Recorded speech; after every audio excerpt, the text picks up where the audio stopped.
Sejam bem-vindos ao episódio número 72 do Quatro Cantos do Mundo. Hoje connosco um antigo defesa central que já terminou a carreira, hoje dedicado ao mundo do treino, Gonçalo Brandão. Gonçalo, antes de começarmos aqui com a nossa conversa, deixo-te o meu sincero agradecimento. É um orgulho para mim teres aqui no Quatro Cantos do Mundo. Boa noite, obrigado eu. É sempre bom, já tive a oportunidade, como falámos antes no off, de ver e sigo a página e é sempre bom vermos experiências de outros colegas ou ex-colegas, neste caso, pelo mundo fora, e acho que é uma vertente muito boa, não só da parte da curiosidade, mas há muita coisa que eu fui vendo, por exemplo, coisas que o Pedro Nuno disse, que o Marco disse, Bulgárias, Polónias, que pode ser também, para alguém ou para algum jogador no ativo que siga esta página, pode ser um alerta, pode ser se calhar um meio de contacto porque sabem que eles já lá estiveram. Portanto, acho que dentro da descontração e do divertimento entre aspas e da partilha de histórias, acho que também tem o conteúdo de poder ajudar jogadores, neste caso, que estejam a pensar ir para estes países.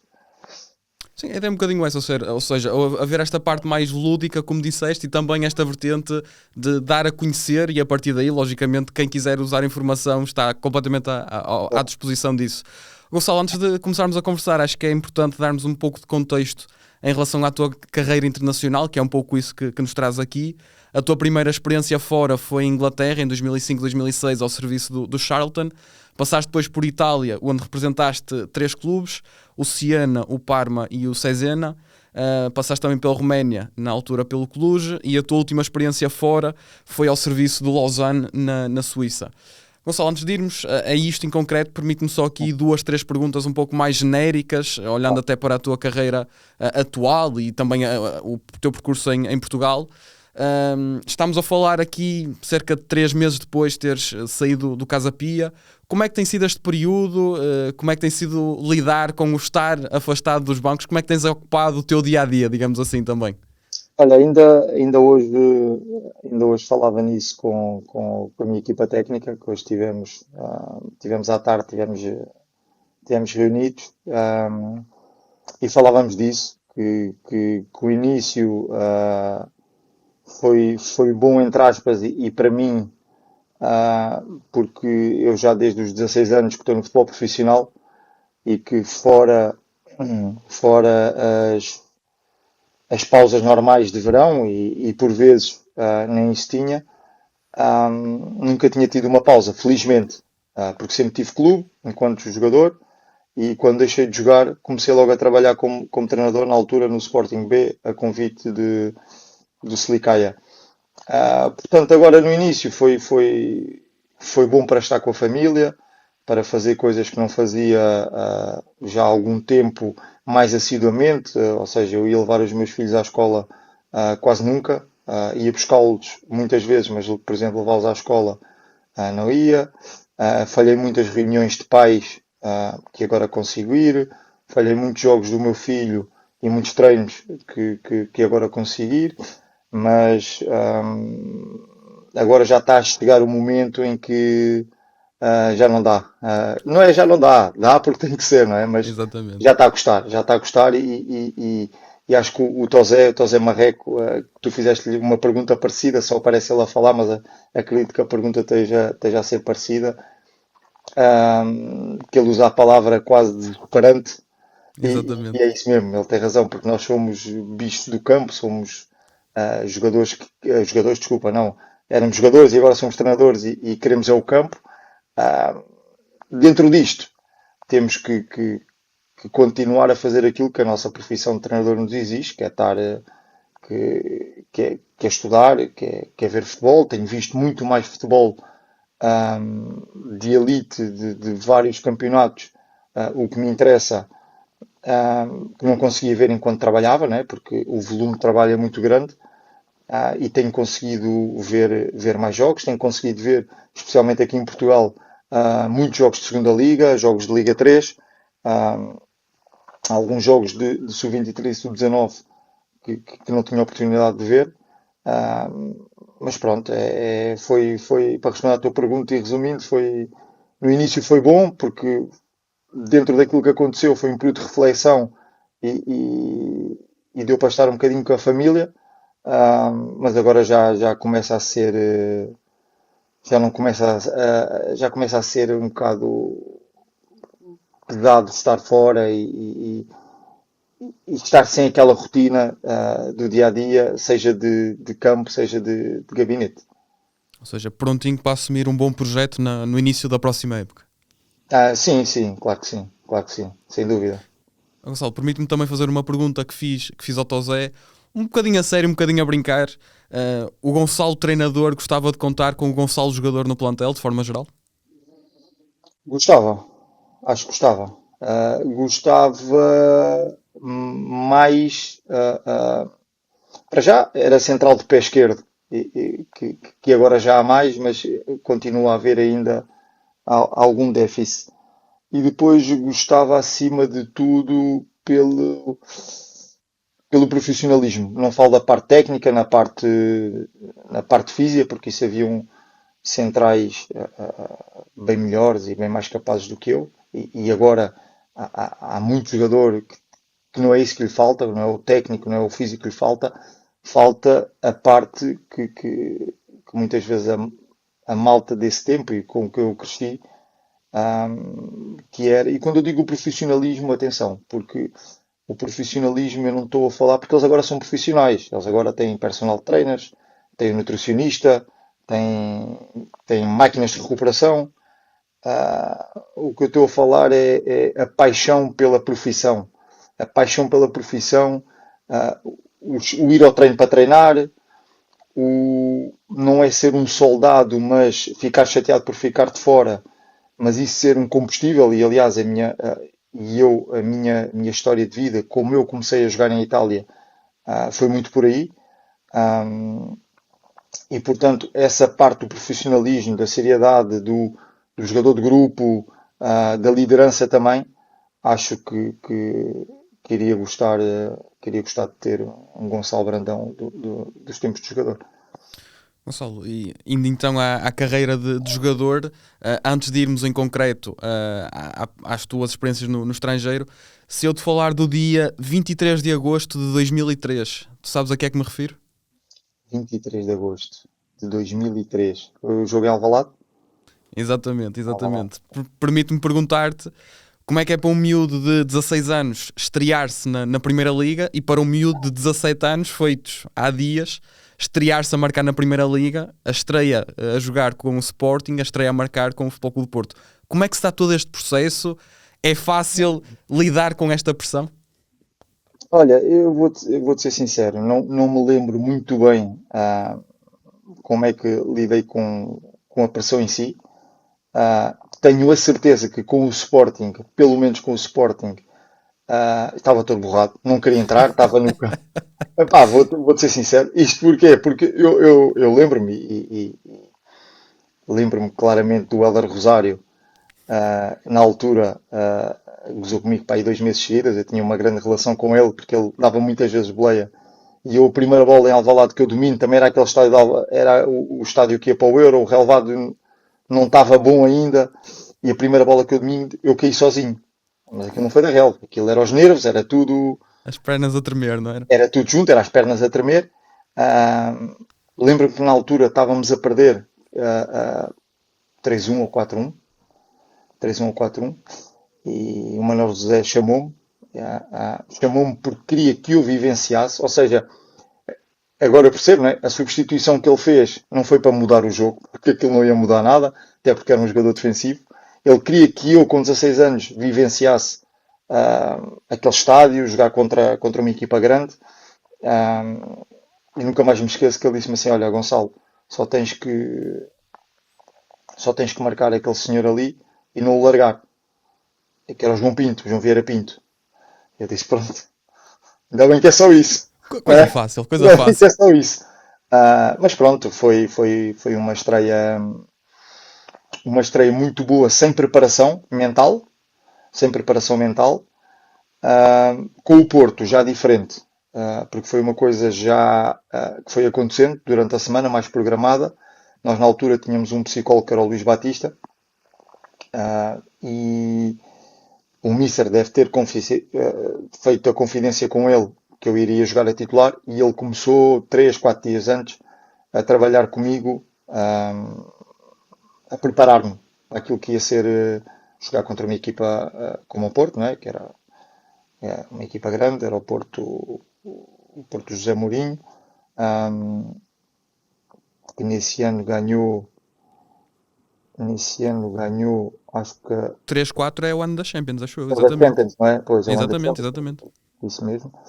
É o ano da Champions, ganharam a Champions, e tive uma preparação mental mais, um bocadinho mais, que me ajudou a absorver um bocadinho mais as emoções. Mas aquilo depois, quando começa a chegar a hora do jogo, o nervosismo voltou a aparecer.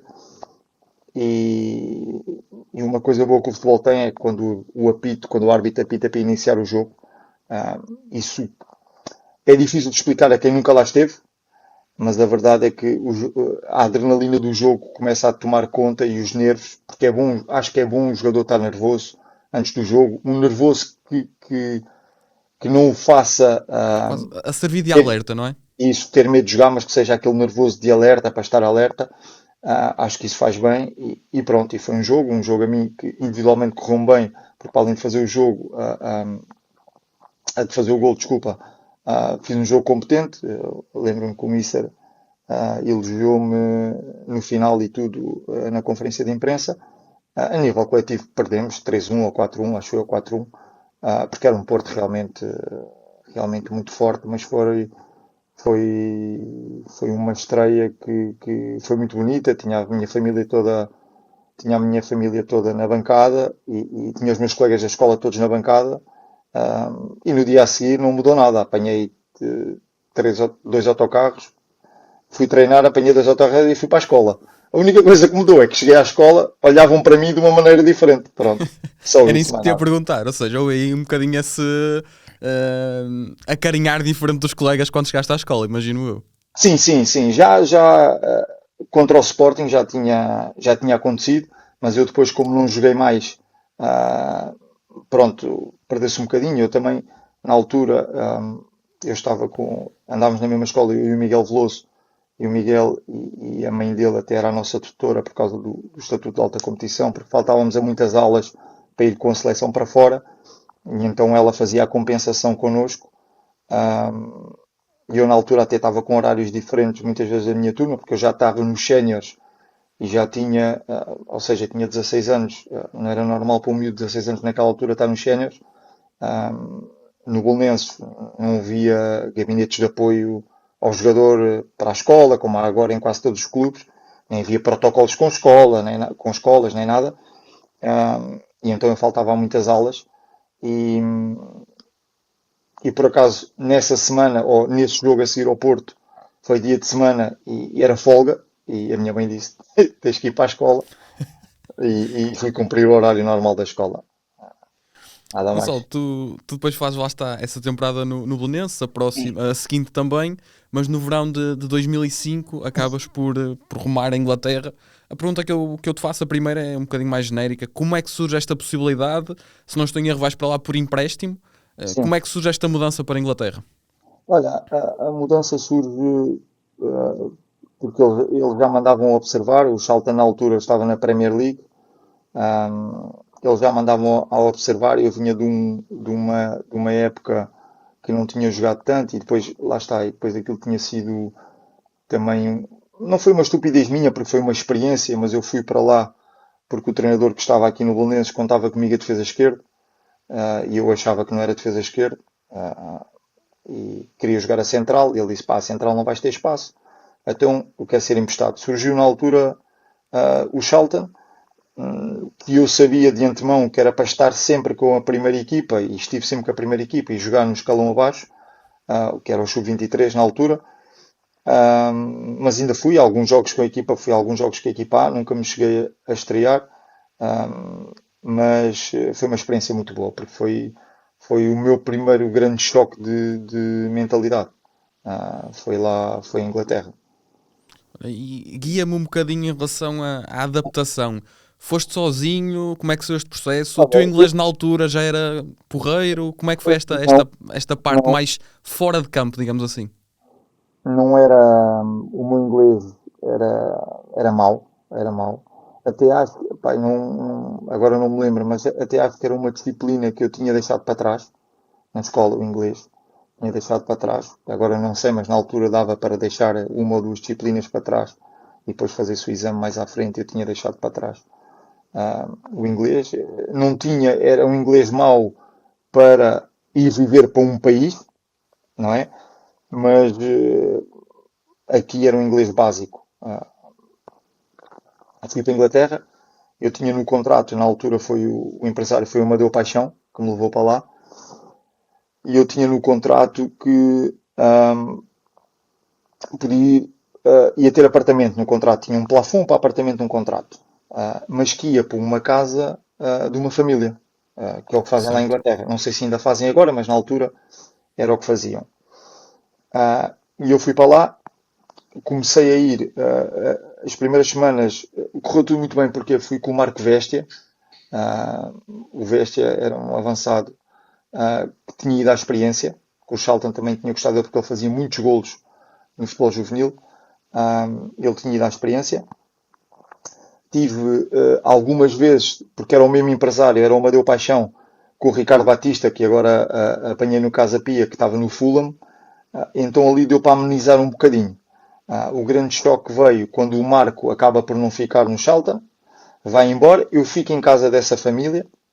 Essa família, enquanto pessoas, enquanto me trataram 5 estrelas, até porque aquilo eram muito minuciosos em como escolhiam as famílias para tomar conta dos jogadores. Eu claramente é que não me adaptei principalmente ao estilo de vida inglês. Ao estilo de vida inglês. Em que aspectos em concreto? Começava nas refeições logo, o tipo de refeições. Depois cheguei ao clube, né? Quando já estava no clube, pequeno almoço no clube, era igual. Era red beans, tostas, metiam ketchup, metiam. Ou seja, eram coisas que eu não estava habituado. Não tinha televisão portuguesa. Não tinha televisão portuguesa.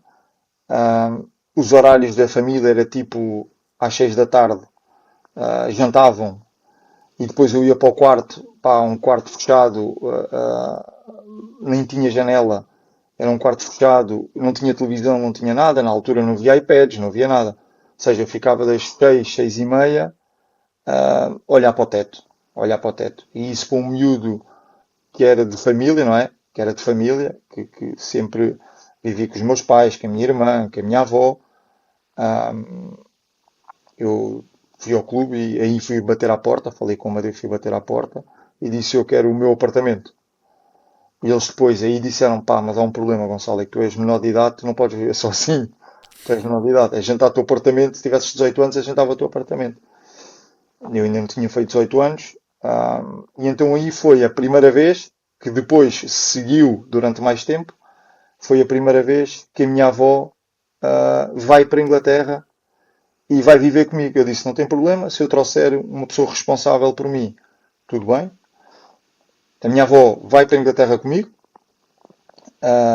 dão-me um apartamento, depois lá está, junto com pessoas que já lá estavam, portuguesas, meti televisão portuguesa e tudo mais, e a partir daí, aqueles primeiros 3 4 meses que tinham sido duros por causa disso, porque estava muito isolado, muito sozinho, não tinha, nessa altura não tinha, ou seja, eu era um miúdo, mas estava inserido num plantel sénior, em que já era tudo casado, não havia muitos estrangeiros, e os estrangeiros que haviam ou eram ingleses, ou seja, os ingleses, depois eram os irlandeses, os escoceses, tínhamos um argentino, que era o Sorondo, o central, e depois mais um francês. Depois o resto era tudo malta que já era casado e tudo mais, ou seja, eu não tinha muito contacto com ninguém. Eu treinava só com eles e depois só ia jogar ao Sub-23 ao fim de semana. A minha avó veio e pronto, e melhorou tudo, não é? Passou a ser uma vida normal, não é? Normal no que podia ser. Ah, ia treinar, voltava para casa, ficava em casa com ela à tarde, ia às compras com ela, pronto, fazia tudo com ela. Pá, eu E há acho desta forma muito mais fácil. essa história deliciosa porque é realmente uma demonstração de amor enorme da tua avó. Eu não sei se ela já tinha vivido fora alguma vez, foi mesmo uma Não, primeira nunca, aventura também para ela. sim, sim, sim, nunca. E ali foi muito, lá está, que é se calhar o que se passa, já não sei, não sei se foi Pedro Nuno, que também vi, não, foi o Bruno Jordão, falou quando estava em Itália, chorava e estava lá a mãe. Eu também chorei muitas vezes, porque somos miúdos, vamos para um país diferente do nosso, estamos habituados a estar com a família em casa e vamos para outro país, hum, em que não havia, nesse tempo não havia nada do que há agora, as comunicações, as internets e tudo mais, e custou muito. E ali eu tinha duas soluções: ou arranjar alguém para poder ir viver comigo. A minha mãe e o meu pai não podia porque eu não tinha salário, porque não é como agora, que se calhar um miúdo sai aos 18 anos, vai para uma equipa da Premier League e vai ganhar um balúrdio. Na altura fui ganhar o equivalente, se calhar agora, a 1500 euros, 1700 euros. Ou seja, isso agora não é nada, se calhar ganha-se na Liga 3, muitos jogadores ganham isso. Fui ganhar isso para um clube da Premier League. Eu tinha duas soluções: ou arranjava alguém para ir viver comigo para um apartamento, ou então eu sabia que mentalmente iria quebrar e ia pedir para voltar para Portugal. E eu pensei, pá, estou na Premier League, não quero sair daqui, quero vivenciar isto. E pronto, foi a solução que arranjei. A minha avó era reformada já, segurou para ela, foi ela que veio. Ah pá, delicioso, delicioso. Olha, e tocando até um bocadinho nessa questão mais da parte mental, tu disseste que foste para lá já sabendo que, ok, vou treinar com a equipa principal e vou jogar com os sub-23. Mas com o decorrer da época, não te afetou um bocadinho não ter essa oportunidade na equipa principal, estar sempre nesse sistema? Sim, afetou-me até porque eu já tinha experienciado o que é jogar numa equipa principal. Embora o step up fosse muito grande, né? Estamos a falar de uma Premier League. Estamos a falar na altura de, por exemplo, os centrais, El Carcuri, que era o capitão da seleção marroquina, o Gonzalo Sorondo, que já tinha sido internacional argentino e que já tinha um historial grande no clube. Tínhamos o John Fortune, que era na altura tinha, penso eu, 22, 23 anos, mas era um jogador com historial de seleções inglesas das camadas jovens. Ou seja, era totalmente diferente. Depois, a adaptação ainda era mais difícil. Porquê? Eu no Bolonenses não tinha ginásio. A primeira vez que eu peguei num peso foi numa equipa sénior. Enquanto agora já se começam a pegar pesos, se calhar aos 14 anos, aos 15 anos, os miúdos quando chegam, dependendo das mentalidades, os miúdos quando chegam a uma equipa sénior já sabem fazer tudo. Para ver o físico diz, faz um agachamento, um X peso, X isto, e eles fazem tudo. Eu na altura nunca tinha pegado no peso, nunca tinha feito nada, zero. Cheguei à Inglaterra com duas sessões de ginásio por dia, desculpa, por semana. Ou seja, foi difícil essa adaptação. Ah, Onde é que eu me sobressaía? Era tecnicamente. Certo. Tecnicamente sobressaía porque sempre fui um central que gostava de jogar, ah, e eles lá isso não tinham. Tinham o argentino que era um bocadinho assim, mas isso não tinham. Então sobressaí por aí e, e- e foi por pouco que não me estreiei, mas foi uma experiência muito, foi uma experiência muito boa. Ainda apanhei, ah, nós tínhamos duas vezes folgas por semana, uma a seguir ao jogo e a outra à quarta-feira. Eu a primeira vez vou lá uma quarta-feira, pá, porque eu sou de sincero, eu sabia que havia treinos todos os dias. O horário eu ia sempre ao mesmo porque eu ia a pé. Eu chego lá a primeira quarta-feira, ou seja, do primeiro microciclo a seguir à pré-época. Eu chego lá e não está lá ninguém. Está lá só a secretária, né? O clube vazio, né? A azáfama do dia a dia não estava. E eu perguntei à secretária o que é que se passa. E ela assim: o que estás aqui a fazer? E eu disse-lhe: então venho treinar. Ela: não, não há treino, aqui folgamos sempre à quarta-feira, ou à quarta ou à terça, depois dependia, mas a meio da semana Claro. folgava-se. É o dia do golfe no clube. O dia do golfe, mas eu não jogo golfe. Então o presidente, diretor desportivo, os jogadores tinham um campeonato interno de golfe. Iam jogar golfe. A maior parte dos estrangeiros não jogava. E eu comecei a aproveitar essa quarta-feira para ir ao clube meter trabalho em dia. Qual era o trabalho em dia? Eu estava responsável por 2 jogadores para limpar as botas mais velhos. Havia muito essa cultura ainda, não era? E eu tinha que religiosamente 2 vezes por semana fazer isso. Então eu estava sozinho em casa e dizia à minha avó: olha, vou ao clube, já venho. Ia lá, limpava as botas. Nunca mais me esqueço que era do Matt Holland, que era o capitão da seleção irlandesa.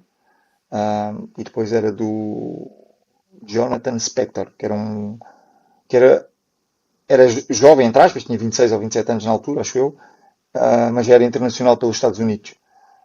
E então eu tinha a responsabilidade de limpar as botas deles dois e tinha que o fazer, e ponto final.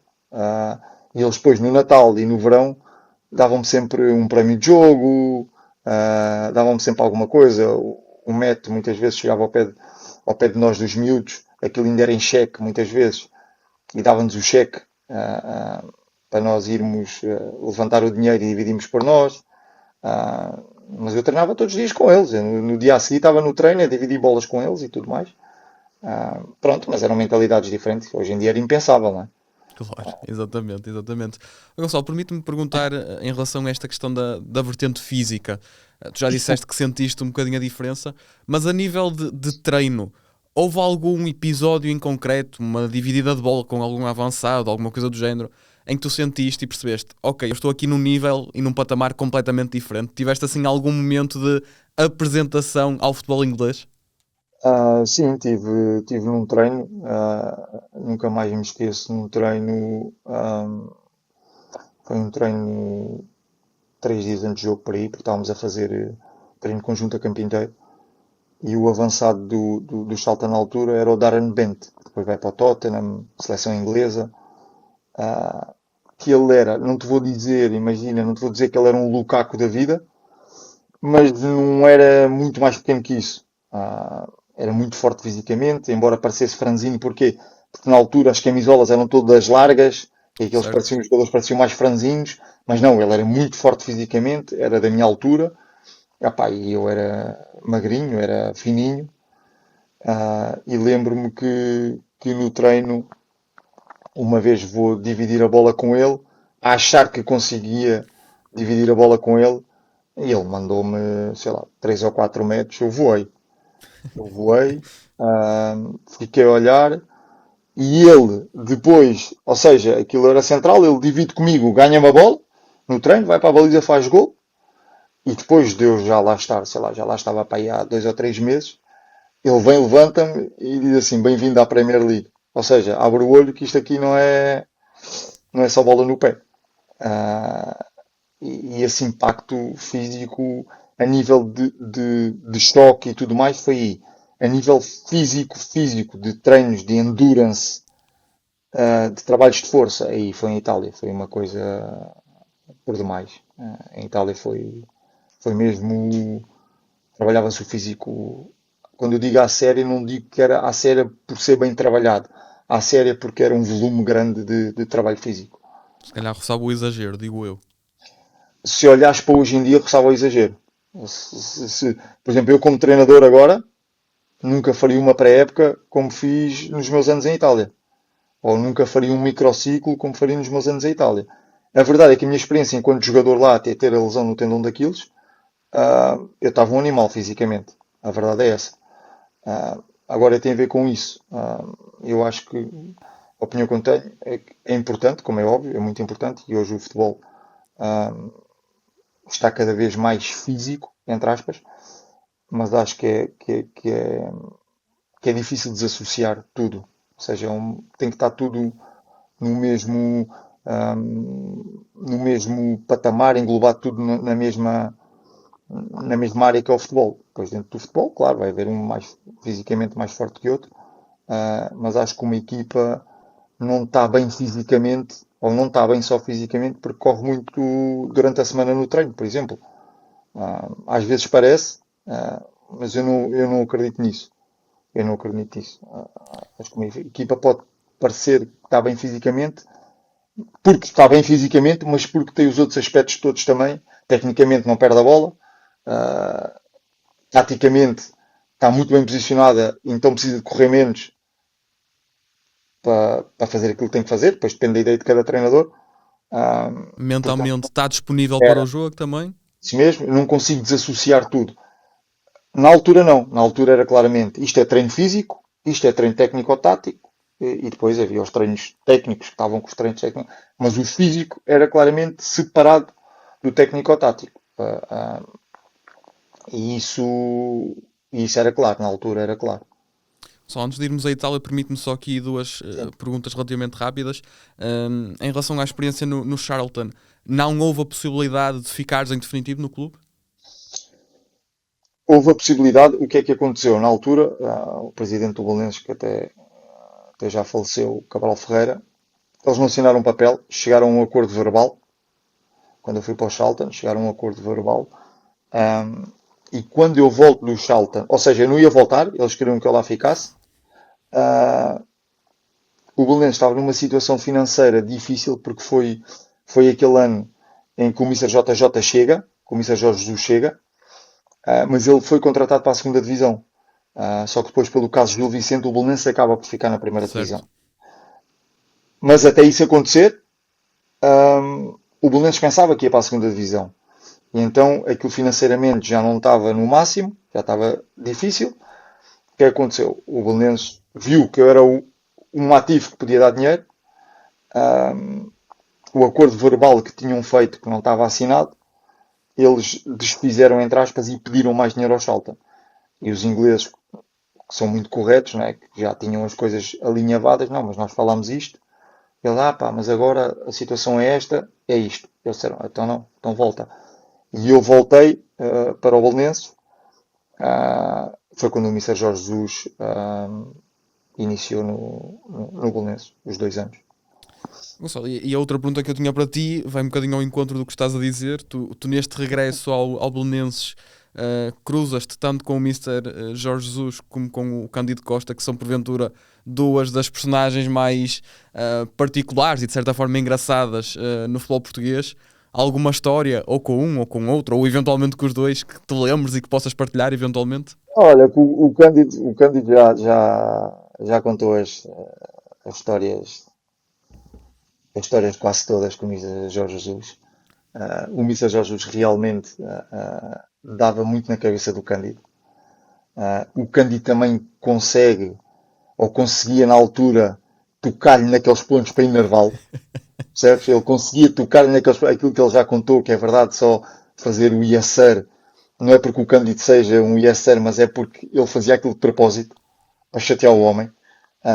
Mas a verdade é que ele estava lá sempre, jogava quase sempre. Ou jogava muitas vezes.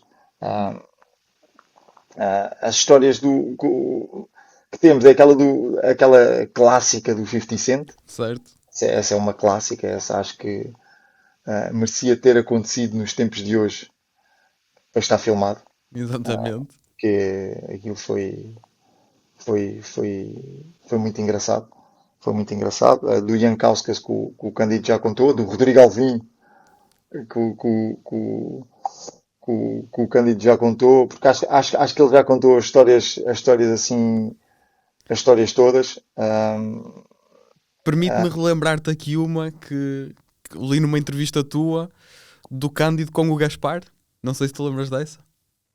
Do Aquário. Exatamente. Se quiseres Ah, partilhar essa, eu achei essa, deliciosa também. essa também aconteceu. Estávamos numa marisqueira no almoço de equipa. E o Cândido e o Gaspar, aquilo era o gato e o rato em termos de andarem sempre a pegar um com o outro, mas eram companheiros de quarto, muitas vezes iam jantar só os dois, ou seja, eles gostavam e gostam, porque o Cândido já mesmo depois de ter deixado, já fez programas em que convidou o Gaspar e o Gaspar entrou também, e aquilo era muito engraçado. E nessa vez na marisqueira, pá, estavam a falar, não sei o quê, da roupa, disto e daquilo, e o Gaspar estava sempre a dizer, porque o Gaspar tinha sempre aquele chapéu de cowboy dele, sempre na altura ele fumava o cigarrinho dele, descapotável, não sei o quê, com casaco de pele, e o Gaspar estava a dizer, olha, aqui isto é pele de crocodilo, isto é pele de crocodilo, cuidado, não brinques com o meu casaco, isto não é da feira como os tuas, porque o Cândido era mais simples a vestir, e o Cândido, tanto de ouvir aquilo, disse, epá, isto é pele de crocodilo, então vamos lá ver se é pele de crocodilo, isto é para estar na água. E meteu no aquário da marisqueira. Claro que isto já com os copos à mistura e tudo mais. Epá, e aquilo foi o pânico dos homens da marisqueira, o pânico do Gaspar e o Cândido esbardalhado a rir-se, e toda a gente a rir-se, como é óbvio. Ah, Histórias assim do JJ. Tenho uma comigo que é engraçada e não é engraçado, não é? Agora é engraçada, mas na Na altura altura, já estou a estava bem imaginar o tipo de chateado. história. Eu estava bem chateado. Para além das duras que ele dava, isso aí não- era com todos. Era com todos. Ah, Há um jogo com Vitória de Setúbal, acho eu.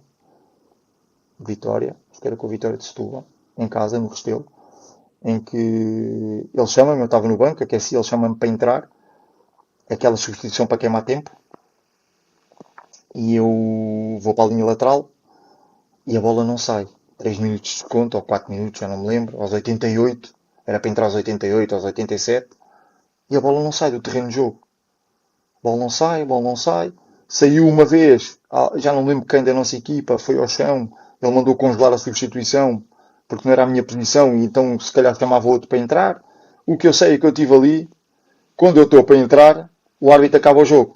Ou seja, eu estava na linha lateral, equipe para entrar, como deves imaginar, foi paródia no balneário, e eu, estamos a chegar ao balneário, o JJ, o Mister, o Jorge Jesus fala, não sei o quê, vai lá falar, cumprimentar a malta e não sei o quê, e eu estava chateado. Ele virou-se para mim e disse assim, oh miúdo, estás chateado? Devias era estar contente, que eu pensei em ti para entrares. Opa, ai, a sério. É mesmo. Eu olhei para o Mister e depois fui para casa. Eu lembro-me, disse ao meu pai: então eu estou ali para entrar, não entro. Ele não me diz isto. E o meu pai diz assim: mas ele tem razão, olha lá, estavam 5 ou 6 no banco para entrarem. Ele escolheu-te a ti. Ainda estás chateado? Ah, pronto, está bem. Opa, delicioso, delicioso. Estas histórias são. É muito isto que vocês também levam do futebol, não é? Estas histórias, as pessoas que É, conhecem. É muito isto, não é? a história também, temos a história do balneário, né, que o Hugo Leal também já contou, das cuecas, né, porque aquilo depois começava com uma coisinha pequena, mas tendo o Hugo Leal, Rubem Amorim, Rolando, Silas, Cândido Costa, Gaspar, esse pessoal que é pessoal da palhaçada no balneário, da paródia e tudo mais, aquilo depois era. Aquilo começou, já não sei quem é que trouxe um bocadinho da cueca rota, e o Glial, para se vestir e não sei o quê, pá, tínhamos de estar impecáveis, que ele dizia, pá, colega meu de cueca rota, então começaram, a cueca tinha assim um bocadinho e rasgavam a cueca toda, ficavas sem cuecas. Pá, e depois aquilo passou a serem feitas fogueiras no chão, metiam álcool no chão e queimavam as meias, meias com borboto, depois aquilo já passava para o ponto da estupidez, que é um Para a bocadinho de mínima borboto. coisa, não é? Isso, um bocadinho de borboto, queimavam aquilo tudo. ahm, e pronto, e eram essas histórias, faziam muitas entrevistas que na altura era o Record, a Bola e tudo mais, ligavam-te para o telefone, não é? Então era eles a fazer entrevistas a nós miúdos, nós a respondermos e não sei o quê, eles com perguntas complicadas e estavam todos do outro lado em alta voz, tudo a rir, coisas desse género, que hoje em dia já não se faz. Opa, Já não se muito faz. bom, muito bom. Gonçalo, voltando aqui um bocadinho ao plano desportivo e ao ponto principal da nossa conversa, faço-te um pouco a pergunta que te fiz em relação ao Charlton, agora em relação ao Siena. 2008, como é que se dá esta ida para a Itália? Olha, eu tentei continuar no Belenenses. Na altura, a primeira abordagem não é que o Belenenses me faz, é que o meu pai faz ao Belenenses, porque eu não tinha empresário na altura. E o meu pai vai ter com o presidente do Belenenses, que eu te vou dizer, eu vou-te ser sincero, nem me lembro sequer do nome dele, porque ele esteve lá pouco tempo. E o meu pai foi falar com ele, como é que estava a situação para renovar. Foi aquele ano em que saí, pronto, o Mister Jorge Jesus saiu, fizemos a final da taça, depois saiu o Ruben, saí eu, saiu o Rolando e saiu o Eliseu, os 4 jogadores da casa. E aquilo não caiu bem, não sei dos adeptos. O Ruben e o Rolando eles não tinham hipótese de segurar, porque eram titularíssimos na equipa do Mister Jorge Jesus, e então já tinham ofertas o Rubén do Benfica e o Rolando do Porto. Eu e o Eliseu, eles ainda podiam negociar. A verdade é que eles não mostraram interesse, não mostraram interesse em querer valorizar os jogadores que tinham, a mim e ao Eliseu, não é? Fizeram-nos uma proposta de renovação, pá, na altura eu lembro-me, porque eu estava lá sentado, o meu pai disse-lhe ao presidente, olha, presidente, se é para isso, eu e a minha mulher fazemos um esforço e damos-lhe esse dinheiro por mês, porque você está a fazer uma proposta para ele não ficar. E eram tipo 50 euros a mais por mês no salário, e não era por aí, não era por aí, porque eu com o Belenenses eu nunca tive, o dinheiro nunca foi uma prioridade, tanto que não foi que eu mais tarde voltei e abdiquei de muito dinheiro para voltar. Portanto, não era essa a questão. Eu sentia que era uma fase de transição, que os jogadores da minha posição iam sair, ia sair o Rolando, o Nivaldo tinha sido vendido ao Saint-Étienne, acho eu, o Alvin vendido ao Wolfsburgo, ou seja, eu senti que podia ser uma oportunidade para eu fazer uma época inteira a titular. Então eu queria mesmo ficar no Belenenses. E na altura já tinha o empresário, a Pro Eleven, com duas propostas para mim. Uma foi o Málaga, que o Eliseu acabou por ir para lá, e a outra era o Siena. Mas eu queria ficar no Belenenses. A partir do momento em que eu senti que não havia vontade do Presidente, e depois o Presidente nessa reunião disse que o projeto do Belenenses ia passar pelo mercado brasileiro, foi aquele ano que depois acho que foi o Mister João Carlos Pereira que esteve lá, e depois até tiveram muitos salários em atraso. No ano a seguir vieram 18 ou 17 brasileiros. Aquilo mudou um plantel quase todo. Pronto, eu disse ok, tudo bem. Eu tinha propostas de outro clube. Eu acho também que, devido à situação financeira do Belenenses, que não era boa, eles sabiam que ali não me iriam vender logo, mas que se eu Certo. saísse, eles iam receber, como receberam do Ruben, do Rolando, do Eliseu, os direitos de formação, que era alguma coisa que entrava logo no imediato. Então, não sei se foi por isso ou mesmo porque não estavam interessados, eu segui viagem para a Itália, e depois, entre Espanha e Itália, optei por Itália pela paixão que tinha pela seleção italiana e por os meus ídolos na altura serem todos centrais italianos. A característica mais defensiva, também, e depois porque eu tive a sorte, e isso sou mesmo um felizardo, de ter apanhado ainda a Itália nos tempos em que os grandes jogadores ainda queriam ir jogar para a Itália. Então foi uma decisão fácil, porque era um país que eu já gostava, nunca tinha visitado, mas gostava, um campeonato que eu queria experimentar, portanto foi uma decisão fácil. Gonçalo, e essa questão da vertente mais defensiva do futebol italiano, porventura hoje já não está tão enraizado, mas nessa altura era quase uma lei universal que o futebol italiano, muito defensivo, muita preocupação defensiva, tal como disseste, sentia-se muito no dia a dia, no treino, no jogo. Havia realmente um trabalho específico para jogadores como tu, defesas centrais? Sim, sim, sim, sim, claramente. Era a base do jogo, principalmente em equipas, por exemplo, quando eu fui o Siena, que era uma equipa que lutava pela manutenção. Eu tive a sorte de, os meus 2 anos anteriores, e isto é engraçado porque depois no futebol, as coisas mais à frente dão certo, e não é por acaso.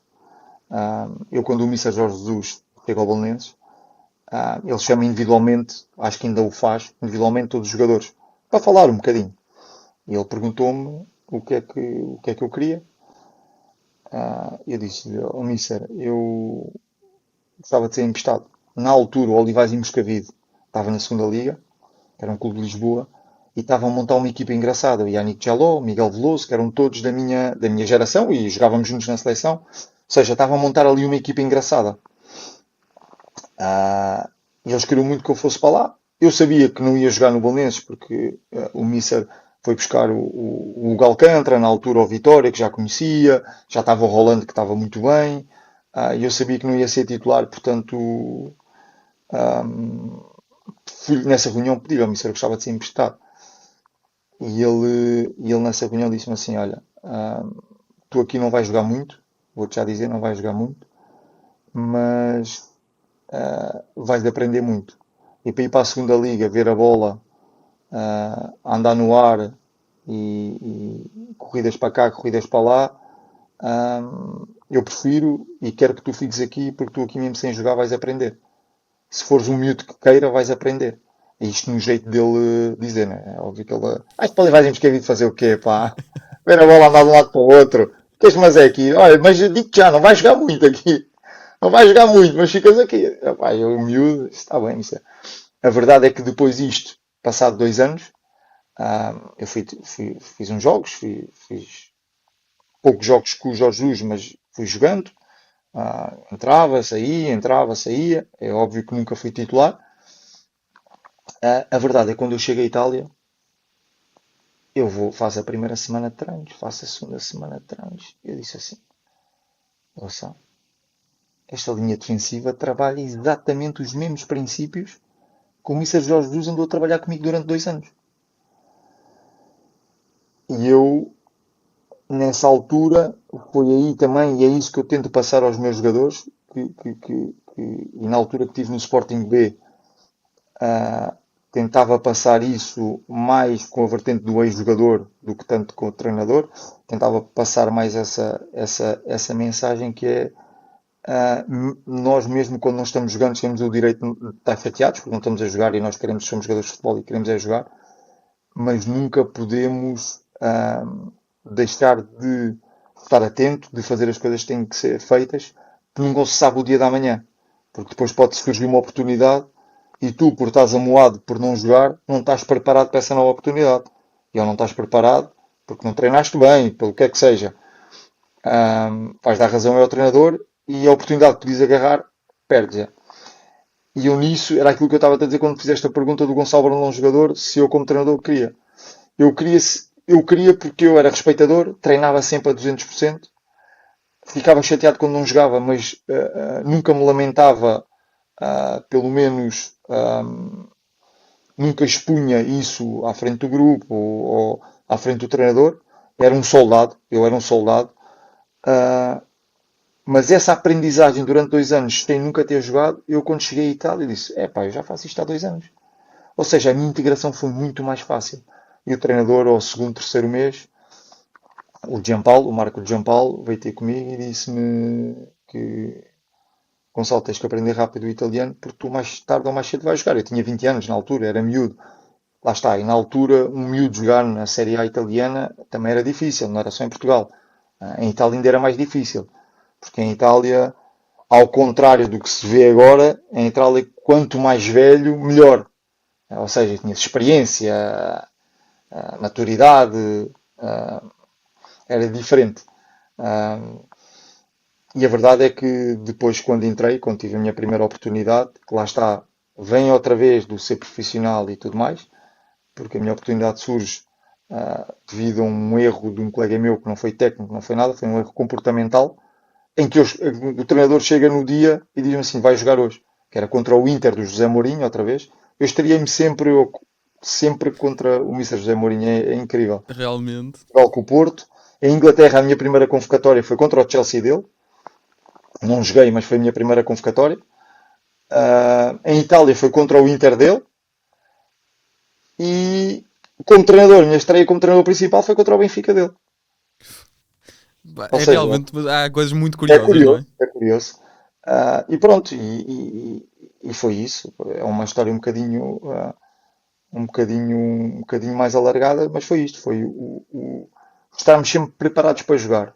Nós somos, enquanto jogadores, ou os jogadores são pagos ou assinam contratos para jogar, para treinar.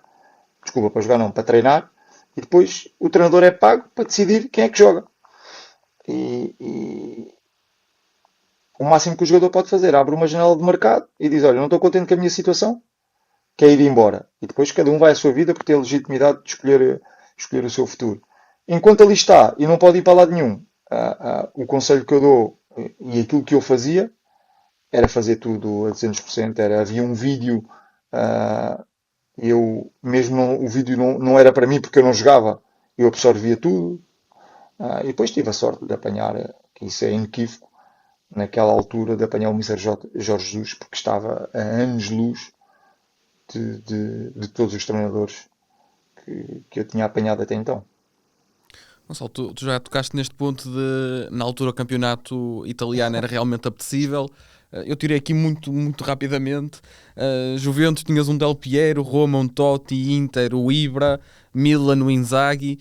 Como é que para ti, enquanto um jovem central, era teres estes adversários semanalmente? Não, era muito bom, foi um crescimento muito grande. Foi no campeonato italiano que eu percebi que a parte da concentração e a parte de estar sempre ligado no jogo cansa tanto ou mais do que andar a correr o jogo todo. Porque ali era incrível. Eu tinha que estar concentrado os 95 minutos do jogo, porque agora tu falaste de avançados de equipa grande, mas depois íamos a uma Udinese, que era uma equipa que na altura lutava para não descer, era o Di Natal, o avançado, e o Sanches, que depois vai para o Barcelona, os avançados. Ias a um Nápoles que tinha passado uma fase má, era o Lavezzi, depois o Cavani, ou seja, todas as equipas tinham avançados na altura de categoria, mesmo as equipas que lutavam para não descer. A nossa equipa, que era uma equipa que o objetivo era não descer, nós tínhamos o Máximo Macaroni, que tinha ido à final da Liga Europa antes com o Middlesbrough. Ou seja, era um campeonato que realmente as equipas top tinham jogadores top e as equipas que lutavam para não descer tinham jogadores top, mas que não era o top mundial, era o top em Itália. Certo. Que hoje em dia jogariam, se calhar, em equipas grandes em Itália, não é? Porque o Di Natale, um jogador que jogava na Juventus, desculpa, no Udinese, e era constantemente o melhor marcador do campeonato italiano, se fosse alimentado por um Del Piero da vida, sei lá, por um Totti da vida, ah, era, era, era completamente diferente.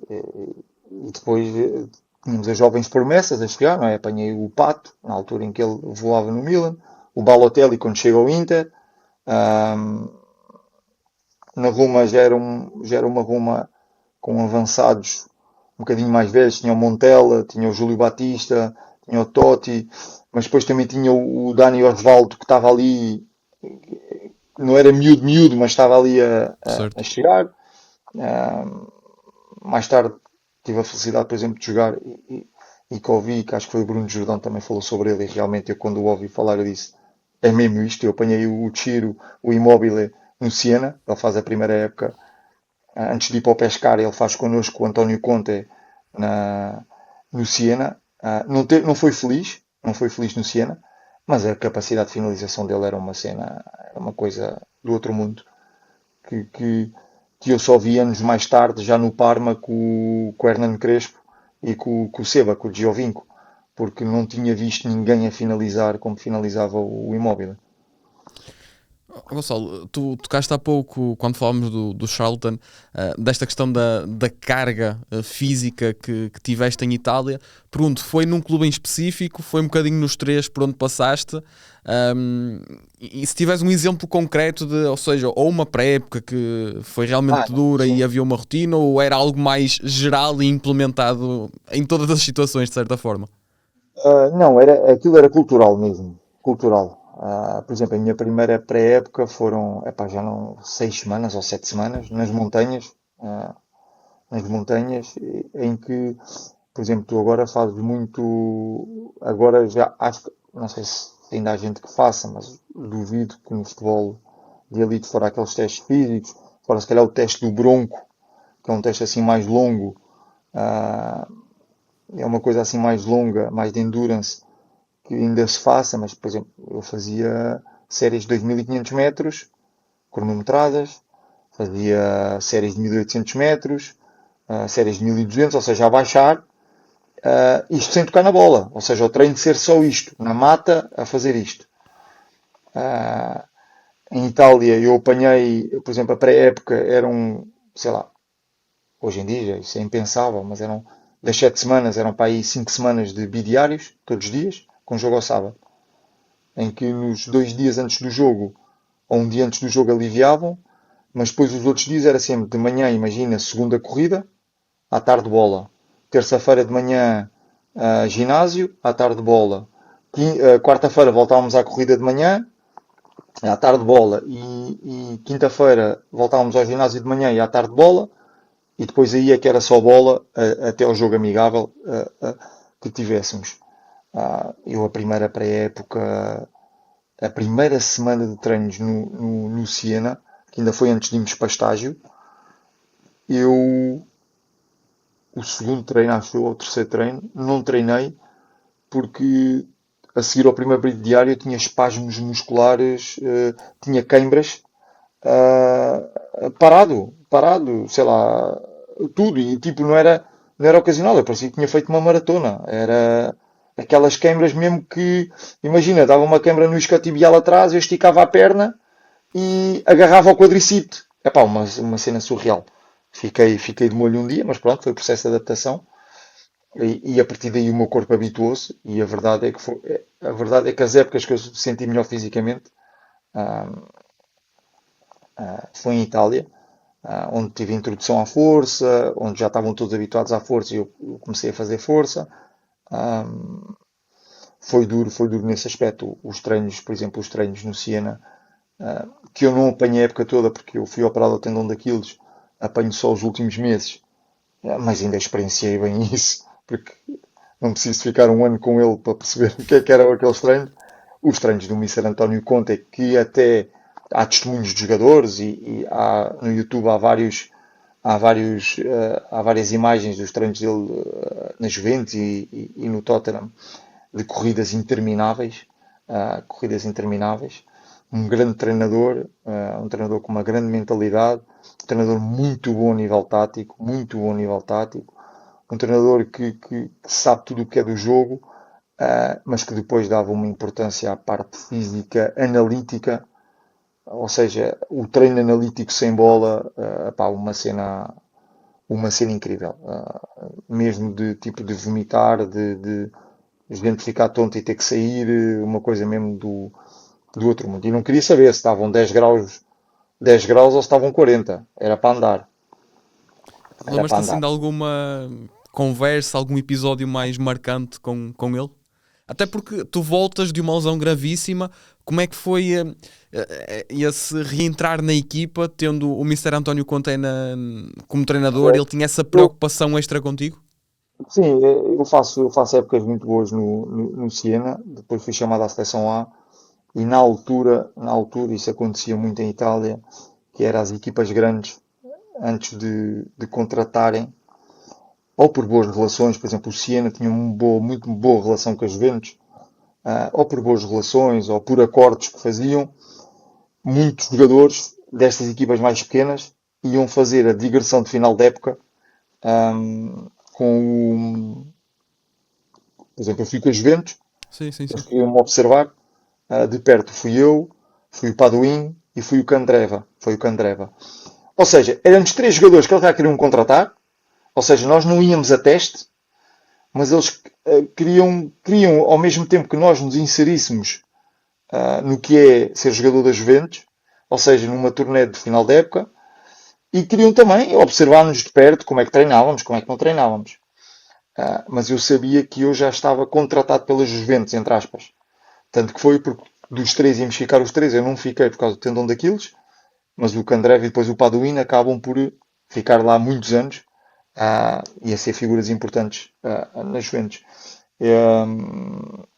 Era o Missa Trapattoni na altura, eu aleijei-me, rompi o tendão daqueles contra a Fiorentina num sintético, e volto a Siena, e quando chego a Siena para fazer os exames, para ser operado, é o dia em que o Conte assina pelas Juventus, tivemos uma conversa, ele estava muito chateado, porque ele é muito competitivo e ele queria subir, eu tinha sido titular um ano inteiro, 2 anos inteiros antes, e era o central à esquerda dele, não é? Até porque como ele vê o jogo, que tanto podia montar a dois como a três, jogar com três centrais, eu ajudava nisso e não havia, na altura não havia outro central de pé esquerdo e durante essa época não houve central de pé esquerdo, jogámos sempre com destros, então ele ficou muito chateado. A verdade é que eu recuperei e depois já na parte final um dos centrais aleija-se, nós estávamos na luta pela subida, eu ainda faço 3 ou 4 jogos, mas a tempística foi muito curta. Na altura o tendão daqueles, isto foi em 2010, o tendão daqueles não é o que é hoje. Já hoje, ainda hoje é difícil, é uma lesão muito má num jogador, é uma lesão difícil de se recuperar, por tudo o que envolve a importância do tendão daqueles no corpo humano e na prática de alta competição, não é? Imagina na altura, por exemplo, na altura eu fiquei 45 dias ou 50 dias de gesso, agora já se mete muito mais a bota, ou seja, sais do hospital, já podes começar a trabalhar. Eu só pude começar a trabalhar 55 dias depois, ou seja, o gêmeo ficou completamente atrofiado. Na altura, agora, uma lesão deste tipo, ficas um ano parado, é certinho. Na altura disseram-me, vais ficar 7 meses parado, ou 6 meses parado. Eu ao quarto mês já estava a treinar e a jogar, porque os centrais aleijaram. Eles disseram, olha, tens que ir lá para dentro. A verdade é que depois fui lá para dentro e acabei por ter uma recaída ou outra. E só depois, no ano a seguir, quando eu vou para o Parma, é que tenho a paga dessa recuperação mal feita, porque cheguei a Parma, não tive lesões, mas não estava no meu nível. Não estava no meu nível, e não joguei. Não joguei também por mérito de quem lá estava, porque era o capitão Lucarelli e o Paletta, que depois o argentino que acaba por ir para o Milan, ainda fica lá uns anos. Estavam melhor que eu e eram melhor que eu, mas essa recuperação às pressas no Siena para ajudar a equipa prejudicou-me mais à frente. Gonçalo, gostava também de olhar um bocadinho para o fora do campo. Tu passaste por 3 clubes, 3 cidades. Faz sentido comparar as cidades ou eram muito diferentes entre si? Eram muito, eram muito diferentes. Acho que Inglaterra, a cidade onde eu estava, aquilo era uma vilazinha, ou seja, aquelas casas típicas inglesas, não havia prédios, tudo o que era, na altura, tudo o que era para se ir às compras, tínhamos que ir a 3 ou 4 mercearias, vá, que era o que se usava antigamente, porque não tinha nenhuma superfície comercial grande perto de mim. Ah, ou seja, o tempo nublado, havia uns pubs, mas pronto, eu não frequentava os pubs, de comboio não estava longe, mas era uma viagem que eu não fazia para o centro de Londres. Às vezes ia lá com a minha avó na folga a passear para ela também sair um bocadinho de casa, mas não era uma viagem que fazíamos muito, tínhamos que apanhar 2 comboios, ir numa estação e entrar no outro, metros. Ou seja, uma cidade cinzenta, muito diferente. Itália, adorei, adorei. Permite-me só o parênteses. A tua avó foi contigo também para a Itália? Pelo Foi, menos para o Siena, não sei, eventualmente. sim, foi para o Siena, porque aí já foi ao contrário. Aí já foi eu ter-me adaptado bem demais. Ou Ok. seja, já tinha outra maturidade. Cheguei já aí sim com um salário, epá, um salário que hoje em dia não é um salário, acho que ninguém na Série A ganha aquele salário, mas na altura era um bom salário, mas não era um salário altíssimo. Jovem, uma cidade universitária, que sim, é uma cidade universitária. E eu disse assim, se eu quero jogar futebol, eu não posso viver sozinho, senão eu vou-me perder. No Ai, mas, sentido em mas que, houve esse pensamento pré, ou logo, seja, não te chegaste logo, a perder. logo, logo, eu disse logo, tenho que me alimentar bem. Na altura eu não sabia cozinhar, não sabia cozinhar, hoje em dia já sei, mas na altura não sabia cozinhar. Aprendi lá com a minha avó e muitas vezes fazia, na altura, videochamada no Skype, que a minha mãe me ensinava a fazer as comidas. Ou seja, eu mesmo sem isso ser, que isso na altura não existia, sem isso ser, eu já tinha essa preocupação de um bocadinho da nutrição e tudo mais. E então eu disse, pá, tenho que trazer a minha avó para cá porque vai-me dar a estabilidade mental. só para eu jogar futebol. Pronto, ponto final, só para jogar futebol. E a verdade foi essa, esteve lá comigo 2 anos. Viveu 2 anos, até que depois eu disse, olha, também já cresci, não é? Já tinha com 20, quando ela foi embora eu já tinha 20, 23 anos. Pronto, ela foi embora e depois aí fiquei, na altura tinha uma namorada também, ela estava na universidade cá, vivi com um colega meu brasileiro, ah, que me ajudou muito, o Douglas, o Paca. Ele esteve lá comigo ainda há algum tempo e pronto, já completamente adaptado ao país, já completamente a falar a língua. Mas sim, foi uma grande ajuda para mim, para além da companhia, não é? Para além da companhia, foi ajuda na estabilidade emocional, que é muito importante. Estamos a falar um bocadinho da questão das cidades. Que diferenças é que foste Sim. encontrando entre as Olha, três? Itália, a diferença que eu encontrei de Itália para os outros sítios foi a maneira como comiam. Por exemplo, eu cheguei lá no primeiro estágio e os italianos têm a entrada, o primeiro prato e o segundo prato e a sobremesa. Normalmente o primeiro prato ou é massa, ou é risoto, ou é, por exemplo, tu não vês. Agora aqui em Portugal também já não vês, mas tu dificilmente vês um italiano a comer uma massa com carne no mesmo prato. Eles não misturam sabores. Certo. E o primeiro estágio que eu chego lá, sento-me, eles, pronto, em estágio não tens entrada, né? Chegam e servem-me a pasta em bianco, que é a massa sem nada. Um prato de massa. E eu não comi, fiquei a olhar para a massa. E foi aí que cruzei olhares com o brasileiro e ainda estávamos naquela fase inicial, sabes? Tipo, ainda não o conhecia bem, não tinha confiança com ele. Ele já estava há 5 anos em Itália, ou seja, eu só soube que ele era brasileiro para ir ao segundo ou terceiro dia. E ele olhou para mim, eu olhei para ele, ele começou-se a rir, mas não disse nada. Está bem, se calhar isto é alguma partida que me estão a pagar e não sei o quê. Metem a massa, eu não como, todos comem, eu não como. Vem o segundo prato e aí vem carne com batata. Ah pá, e o que é que eu fiz? Que era bife de frango com batata. O que é que eu fiz? Peguei no bife de frango e na batata, meti tudo no mesmo prato da massa, comecei a cortar a massa e eles mandaram-se logo ao ar, a cortar a massa, mandaram-se logo ao ar. Ahm, e depois foi engraçado por causa disso.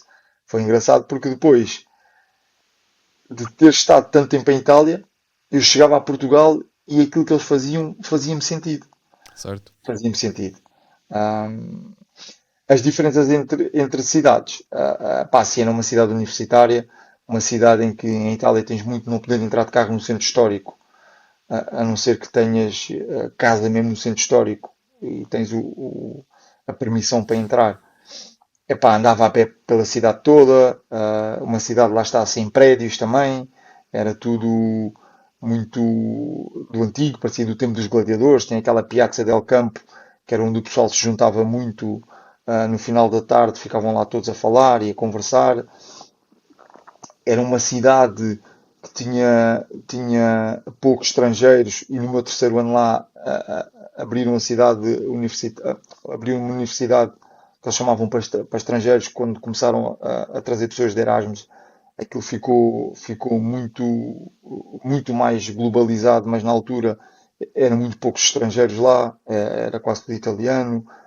Tu ias a um café, ias a todo lado, quase ninguém falava inglês. Os italianos tinham muita dificuldade em falar inglês. Ah, mesmo no plantel era igual. Epá, e depois lá ganhei, por exemplo, ganhei o vício lá que não tinha, que era o do café. Eles Certo. lá, pronto, eu ainda sou do tempo em que nesse meu plantel do Siena, para aí, sei lá, de 20 jogadores, 22 jogadores, 17 fumavam. Ok. 17 fumavam. Mas não fumavam às escondidas, aquilo era cultural.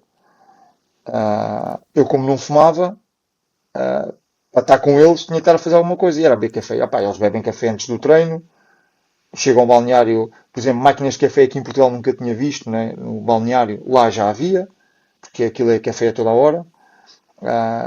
Foi um dos vícios que, que eu apanhei. E aquilo que eu recordo de Siena era mesmo isso, era ser uma cidade muito para a malta jovem, uma cidade com muita vida, mas sem confusão.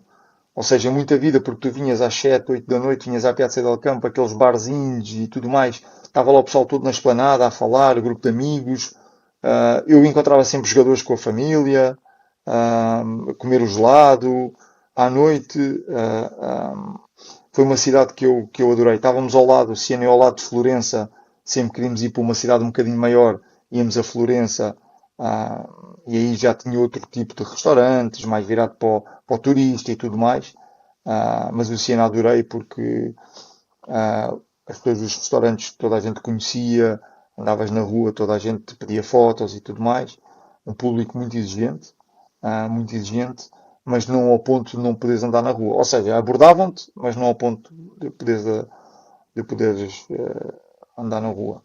Acho que aí foi muito bom. Era muito parecido a Portugal. Era muito parecido a Portugal. ahm, dos tempos antigos, quando eu ia, por exemplo, os vizinhos todos conheciam, ah, passavam, por exemplo, em Itália tinham isto de passar coisas com uma corda eu vivia cá embaixo, a vizinha dizia, olha, fui comprar pão fresco e com uma corda, que aquilo já era um sistema que eles tinham, mandavam pão fresco, ou seja, coisas mesmo à antiga. Depois na Roménia, eu apanhei a cidade de Cluj já evoluída, os jogadores portugueses, por exemplo, o Cadu, que agora tive a oportunidade de o rever na NTF, no fórum da NTF, o Cadu já lá tinha estado, ou seja, estava lá desde o início e aquilo era uma cidade fantasma. Eu já apanhei uma cidade desenvolvida, entre aspas, não é? Para a época. Foi o país em que eu me adaptei menos, até porque a fase do clube não estava boa, e se não fossem os portugueses tinha sido muito mais difícil. A nível de cidade, epá, não, sou-te sincero, não gostei muito, mas também não te consigo avaliar muito porque o meu filho tinha um mês. Então eu saía do treino, vinha para casa, mas era completamente o contrário de Itália. Depois eu de Itália tive Siena, tive Parma, que é uma cidade já perto de Milão, já mais para o norte, mais elitista, mais de, de gente com mais capacidade financeira. Ou seja, nota-se as diferenças, já não há tanto aquilo do entrar em casa um do outro, já há mais distância entre as Certo. pessoas, mas o italiano é um povo que gosta muito de conviver, principalmente, que eles chamam o aperitivo ao final da tarde, no final do trabalho, antes de irem jantar para casa, juntam-se todos, até os barzinhos estão sempre cheios, e tudo mais. Na Roménia não, já é uma cidade mais, o Cluj já era uma cidade mais fria, nós vivíamos longe do centro da cidade, não era longe, mas afastado do centro da cidade, porque os prédios no centro da cidade eram prédios antigos, prédios com maus acabamentos, com degradados, muita gente a pedir na rua, muita gente a ir ao lixo, coisa que não acontecia em Itália.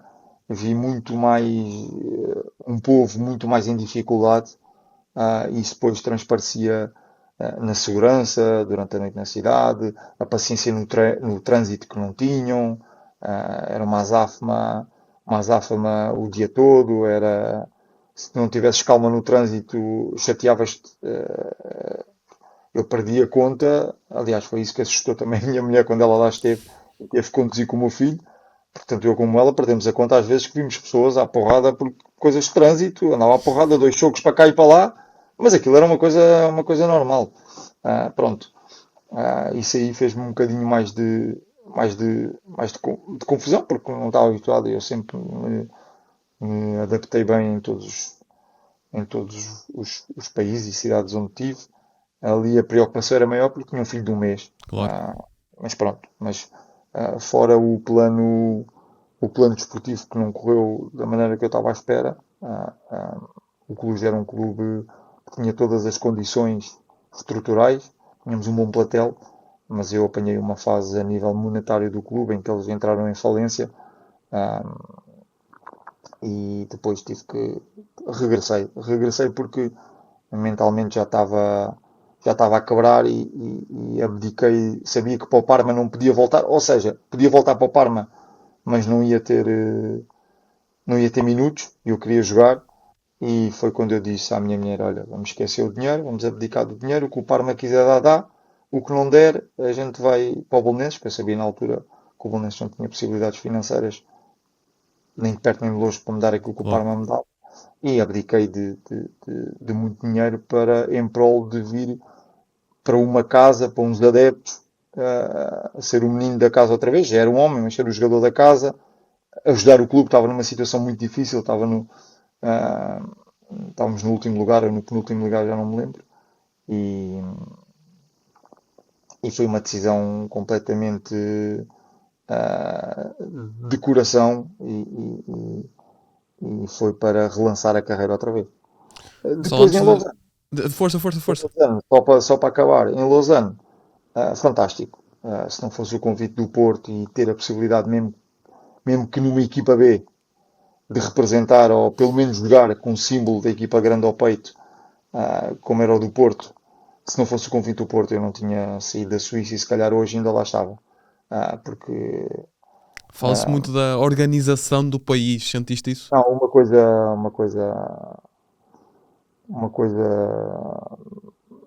muito boa e eu vou lá regularmente, vou lá com a família regularmente. Tive a sorte de encontrar uma família portuguesa porque o técnico de equipamentos do Lausanne na altura era português e criei uma grande amizade com ele porque ele era mais novo que eu, era um miúdo ainda. Ele hoje em dia ainda trabalha no Lausanne e é diretor lá. E é com ele que eu vou ter agora e vou estar na casa dele porque Era isso que eu te ia ficámos. dizer. Acho que não é em confidência nenhuma dizer que estamos a gravar hoje e tu amanhã vais viajar para a Suíça para Sim, ir ao sim, Lausanne, não é? isso. Ficámos com uma grande relação e ele sempre que vem cá a Portugal, ele é do Norte, sempre que vem cá a Portugal e vem para Lisboa, fica em minha casa, ele e a namorada. Ahm, e Lausanne é fantástico, porque eu sou muito de regras, sou muito de organização, e aquilo é um país de organização, desde o saco do lixo, que tem que ser aquele que tu compras no supermercado, não pode ser um saco qualquer, sei lá, até eu ter levado uma reprimenda de um polícia porque atravessei a estrada com o sinal vermelho para peões, sendo que a estrada estava completamente vazia. E ele chamou-me a atenção. Eu disse, mas a estrada está vazia. E ele disse, ok, mas o teu sinal, tu és um peão, o teu sinal está vermelho. Tu não sabes se vai sair um carro dali disparado. Pronto, isso é uma coisa que hoje em dia, se eu for a Lausanne, se calhar vou fazer o mesmo. A estrada está vazia, vou atravessar. Ah, mas desde aí até a organização dentro do clube, e tu vias que não era do Lausanne, era a mentalidade, é a Certo. mentalidade das pessoas. É a mentalidade das pessoas. Adorei a Suíça nesse sentido. E por isso é que se calhar é um país que toda a gente pensa em ir para lá. É difícil, não é? É difícil para o povo português, é difícil, porque se não soubermos falar a língua, ou vais como eu fui, né? Fui para um, fui para uma profissão privilegiada que é de jogador de futebol, porque senão tens de começar de baixo e ir crescendo. Mas a verdade é que fiz amizades lá na Suíça com portugueses, gente imigrante que ama o nosso país, mas foi à procura de uma vida melhor. E cada vez que ia um jogador português lá, ou ia à seleção, ou ia tudo mais, ou jogava a seleção, aquilo para, e nós aí é que víamos a força que os imigrantes portugueses têm lá fora. E foi muito bom. A nível de cidade, se calhar metia Lausanne à frente de Siena, porque também já foi numa fase diferente da minha vida. Em Siena estava solteiro, em Lausanne já estava casado com dois filhos e aquilo para a vida familiar é top. Uma curiosidade, eu estreiei-me pela Seleção Nacional lá no estádio de Lausanne e quando assinei pelo Lausanne eu nem sequer me lembrava que tinha sido lá a minha estreia, A sério. não nas convocatórias, mas a jogar. E quando eu chego lá, vou ao estádio da Pontese, que já não é o estádio agora o estádio é aquele onde fizeram a Tullier, onde foi feita a Youth League, que é o estádio novo. O estádio da Pontese é outra equipa de Lausanne que joga lá. Mas eu quando entrei no estádio, o diretor perguntou-me, este estádio traz-te boas recordações. E eu olhei para ele Eu disse assim, olha, as únicas recordações que eu me lembro, porque gosto de atletismo, é de ver as provas na televisão de atletismo, porque Siena, Lausanne tem as provas de atletismo, tem os jogos, não sei se é não é de inverno, mas tem uma prova importante de atletismo em Lausanne. Até tem lá o símbolo dos Jogos Olímpicos. Ele começou-se a rir e mostrou uma foto minha na seleção A contra a África do Sul, que o jogo foi lá. E eu, pá, de longe já não fazia, eu sou um bocado distraído com isso, e com datas e tudo mais. E eu, olha, estás a ver, virei para ele e disse, estás a ver, então se calhar é o destino, tinha mesmo que vir aqui jogar. E foi engraçado que estreiei-me na seleção A, com a África do Sul em Lausanne. Em Lausanne. E essa família de portugueses tinha estado nesse jogo, na altura. Eles pequeninos, os miúdos, mas o pai e a mãe tinham estado nesse jogo, porque era um acontecimento e é, cada vez que a seleção portuguesa vai jogar à Suíça. Gonçalo, a nossa conversa já está a ficar um bocadinho mais longa do que o que eu tinha dito. Ok. Permite-me só fazer aqui algumas questões até um bocadinho mais genéricas, de certa forma, mas gostava de tocar um pouco nesta questão da seleção. Como é que foi ter esta oportunidade de representares o teu país, de estar inserido neste contexto de os melhores dos melhores? Que memórias é que traz estas experiências que foste tendo na seleção de estágios e dos 2 jogos que disputaste? Olha, foi fantástico. Foi fantástico. É o sonho ah, de qualquer jogador, representar o seu país ao mais alto nível. Eu tinha tido a felicidade de representar Portugal desde o sub-15 na altura, que era a primeira seleção a seguir ao Lopes da Silva. Fui internacional em todos os escalões, participei em competições, em muitas competições por Portugal, e claro que eu tinha todo o jogador que chega ao sub-21 ambiciona, porque estás no último patamar antes da seleção A, ambiciona chegar à seleção A. Era uma seleção A e eu aí não tenho problema nenhum em admitir que eu não era o jogador mais forte para aquela posição, mas havia um grande déficit naquela posição, que era de lateral esquerdo na altura. Não havia laterais esquerdos em Portugal, depois apareceu o Antunes, apareceu o Coentrão, o Fábio apareceu depois, na altura não ia, e houve ali um gap, e eu no Siena muitas vezes jogava lateral esquerdo, joguei a central porque mudávamos muito o sistema tático, jogávamos com 2 centrais, 3 centrais, lateral esquerdo. Soube depois que os jogos que o Missa Carlos Queiroz na altura foi observar ao vivo a Itália, eu tinha jogado a lateral esquerdo, ou seja, ele apanhou um jogo a central, acho eu, e também lhe dava essa variabilidade tática, e acho que foi um bocadinho por aí que na altura fui chamado e tive a felicidade e a sorte de ter participado em alguns estágios e ter feito dois jogos. Jogadores que, que eu seguia, não era? Eu seguia, mas que idolatrava. Ricardo Carvalho, Deco, essa seleção, muitos jogadores também da minha geração, Miguel Veloso, Nani, João Moutinho, já lá estavam todos. O Manuel Fernandes, não sei se já estava, acho que sim, também já se tinha estreado. E depois, claro, Cristiano Ronaldo, Quaresma, todas essas figuras, Bruno Alves, estares no meio delas é uma coisa quase surreal, não é? Até cair a ficha é quase surreal. Ah, e foi um dos meus objetivos de carreira que eu consegui cumprir. O outro não consegui, que era poder jogar Champions League, não consegui. Eu joguei Liga Europa, fiquei um patamar abaixo, mas acho que já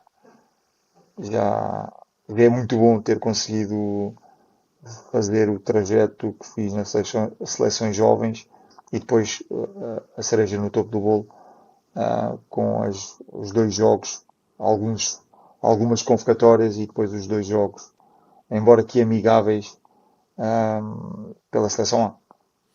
Gonçalo, e para terminar, nós já fomos dissecando aqui um bocadinho de forma aprofundada a tua passagem por Itália, também já falamos de Inglaterra, já foste tocando ao de leve tanto na experiência na Roménia como na experiência na Suíça, mas pergunto em relação a estas duas últimas experiências, que histórias mais marcantes ou mais engraçadas é que tens, seja dentro de campo, fora de campo, relacionado com adeptos, eventualmente, que sei que os adeptos romenos podem ser um bocadinho fervorosos, tanto da Roménia como da Suíça, que memórias mais em específico é que tens? Olha, na Roménia, a memória que eu tenho, assim, por exemplo, uma coisa que me fazia confusão, porque eu vinha de Itália, e Itália já se vivia na altura a parte da nutrição, a máximos níveis, ou seja, era tudo, por exemplo, eu lembro-me com o Siena, com o António Conte, os pratos vinham à mesa já com as tuas gramas pesadas, ou seja, tu tinhas o teu prato, tinhas que comer 150 gramas de massa, vinha o teu prato já com as 150 gramas de massa, mas o meu se calhar era 200 de massa, vinha com 200 de massa. Ou seja, era esse o nível de exigência que havia. Pá, e depois chega à Roménia, em que uma vez quis ir ao frigorífico no final do treino para beber água, não havia. Era só cervejas. Era só cerveja no frigorífico. Eles iam todos para as saunas e para os turcos e para as hidromassagens. Tudo beber cerveja, beber cerveja. Beber cerveja, beber cerveja. Pá, muita pizza no balneário durante a semana. Ah, epá, isso fez muita confusão, porque eu vinha de um nível de profissionalismo muito alto e isso aí, na altura, fez-me confusão. E como é que era estar neste contexto com tantos portugueses no clube?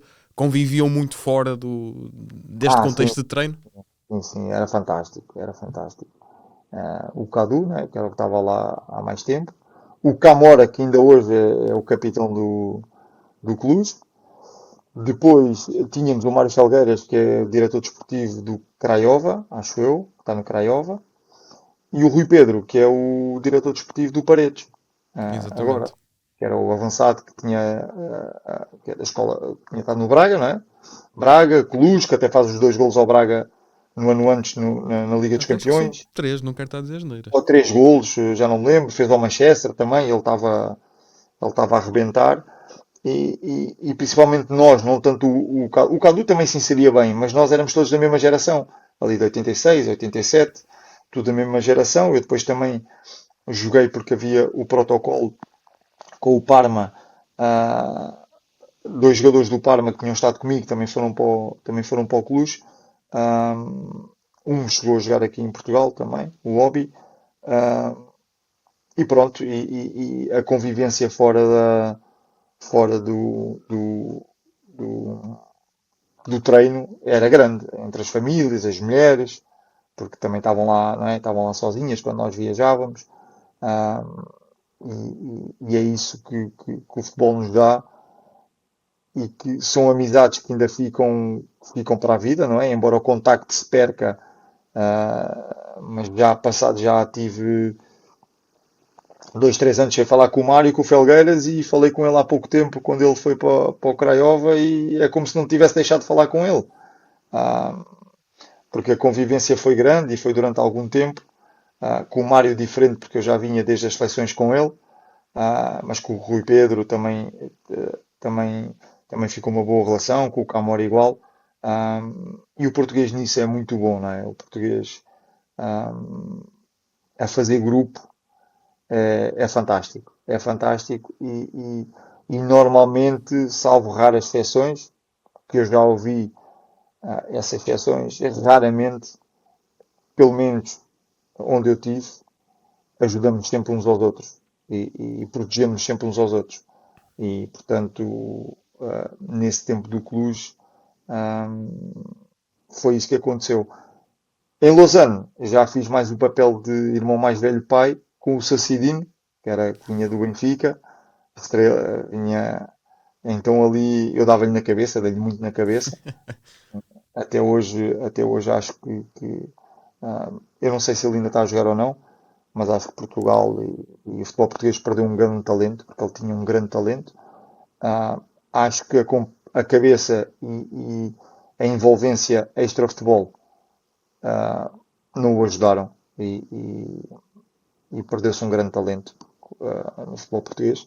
Mas pronto, aí já a convivência com português era com essa família portuguesa e com o Sancidinho, que estava sempre comigo, né? Muitas vezes comigo. Gonçalo, se não te ocorrer assim mais nenhuma história, acho que podemos terminar, digamos assim. Sim, E eu sim, tenho acho que só aqui um pequenino jogo de perguntas e respostas rápidas. Ou seja, eu vou-te fazer uma série de perguntas sobre as experiências que viveste no estrangeiro e peço-te que respondas a primeira coisa que te vier à cabeça, basicamente. Então, para começar, qual foi o país em que mais gostaste de viver de forma geral? a Suíça, O país com a melhor gastronomia? Itália, O clube com o melhor estádio em termos de infraestruturas? Siena. O Eu clube... digo Siena porque eu não apanhei a parte nova do Lausanne, que é o estádio novo, apanhei a construção a Siena. Sim, Siena. O clube com os melhores adeptos? O clube com os melhores adeptos, Siena, sem dúvida. O melhor jogador com quem jogaste nestas aventuras no estrangeiro? Pode ser dois? Força, eu dou a benesse, força. Giovinco e Hernan Crespo.